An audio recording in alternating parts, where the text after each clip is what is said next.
Hi, my name is Lawrence P. Aranco, and today we're going to discuss globalization as the fluctuation of climate change.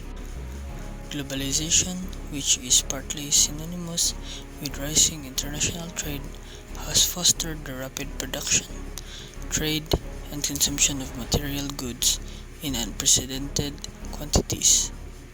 This has weighted the ecological footprint of human activities around the world. While it's still difficult to assess the impact of globalization on the environment, it's quite obvious in some areas. Climate change is one of the main environmental problems, perhaps all the more worrying because it is impossible to predict exactly how it's going to develop and what the consequences will be. Its causes, however, are known.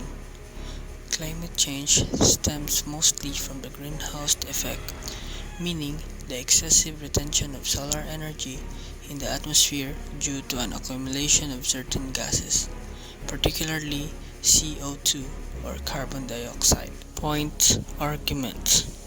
By increasing greenhouse effect gases emissions, the main sources of CO2 emissions are industrial production, transportation, and more indirectly, deforestation.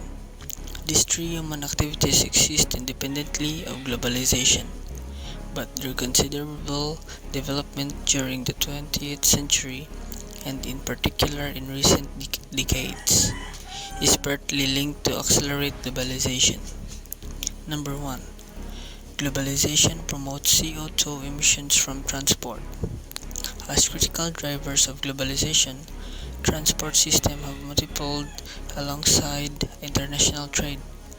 Emissions from road transport, mainly cars and lorries, are of course very high, but more so within national borders. But the major mode of transport that has characterized globalization in the past decades is the airplane, due to high demands for fuel and immense emission directed to the atmosphere. Globalization indirectly promotes CO2 emissions linked to industrial activity and consumption. The growth in cross-border trade and investment in turn fostered industrial activity.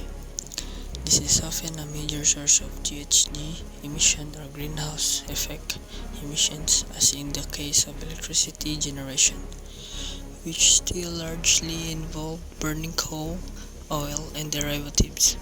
The intensification of globalization then accentuated the greenhouse effect and global warming.